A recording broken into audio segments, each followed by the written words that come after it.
I'm Rich Heffron. This is this week's Delaware State Chamber of Commerce Legislative Report. This morning I was at an event at the Kuroda plant with Senator Carper, in which he celebrated the passage of the TSCA, the Toxic Substances Act, which is the first updating of that act since early 70s. Why is this important? It was important because both the chemical industry and the environmental community, Democrats and Republicans, worked for a couple of years to make sure this act was updated. It's complicated, but they finally got there. And what does this tell us? It tells us, number one, which we've argued for a long time, things change, especially in the area of science and technology. And to allow the act, which would control and set the regulations and the rules for chemicals, to sit for 40 years doesn't make a lot of sense. So what we also say is, look, we don't want to change the rules. We want to modernize the rules, and we want to make it the rules both more efficient and more effective. And that's what we did with that's what the Congress did with this act. We were on board early, and we thank our delegation, Senator Carper, Senator Coons, and Congressman Carney, all who supported the act and voted for it, and especially Tom Carper, who was one of the co-sponsors and worked diligently for several years to get this passed. So working together, we can accomplish things. This week, once again, there is 6 days left in the legislative session.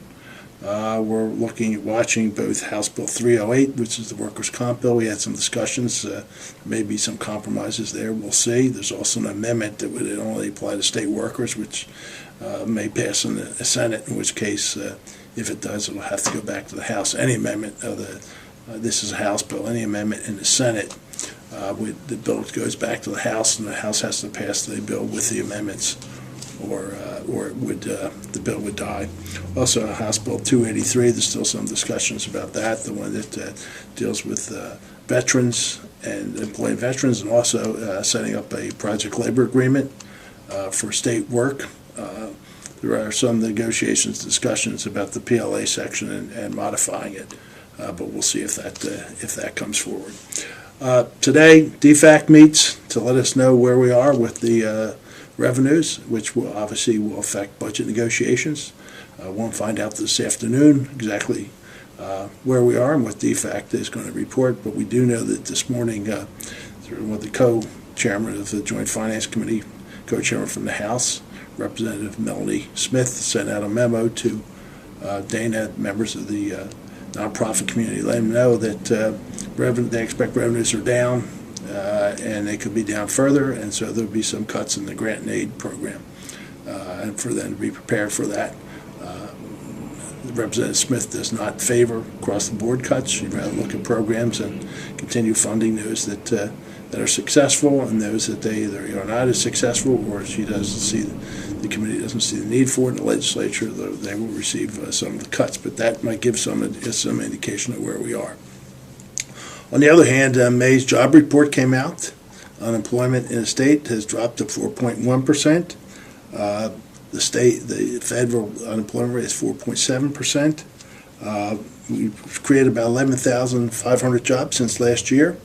This year, the number's going to be lower. It looks like employment is slowing down, but those are good numbers, and we fully expect the job growth to a little slow down to continue.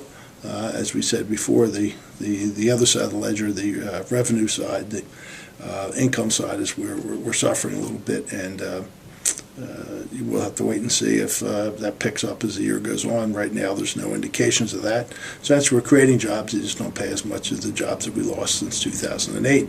But it's better that people are working than not working. So kudos to the governor and the companies that are hiring people. But we'll keep a close eye on that. That's it for this week. Thank you for watching. Okay.